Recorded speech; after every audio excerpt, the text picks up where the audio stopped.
Assalomu alaykum, ustalar, charchamayapsizlarmi? Sizlarda ham shunaqa holatlar bo'lganmi?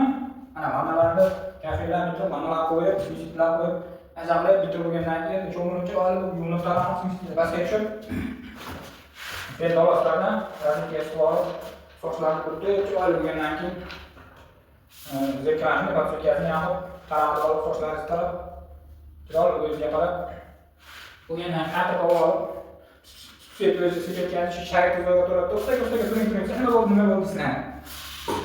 Sizlardan shunaqa holatlar bo'lganmi? Nima bo'lsa bilasizki, to'g'ri kechib kerak ekan degan. Ashqar shu shaytni bo'q qo'yib qo'yadi-da. Uydagilar ham remont boshlaganda, shashlik qilib biz chiroqchisi bo'lib, vaqtimiz bemalol har ko'chib kelamiz Qozog'iston deydi. Shu hamma narsani kafillar bosib qo'ygan, zaten kelganingizda uyga bo'ladi-da. Tezroq chiqib ketaman. Ammo uni tayyorlayman, qulaylik bo'lmaydi. Lekin xizmat ko'rgan ishlarimiz yo'q, o'zimiz istaymiz, sizlar Qozog'iston shashib biz tezroq ko'chib kelmasak bo'lmaydi deydi. Sizlarda ham shunaqa holat bo'lganmi? Anida videoga qo'shib shaytdan bo'lib ketadiku, iloji yo'q. Bo'pti deb ketaverasizlar keyin. Kimgadir shunaqa holatlar bo'lgan bo'lsa, jo'natib qo'yasizlar shaytlarga, shunaqa videolarga shashtiradiganlarga. Hammalariga rahmat.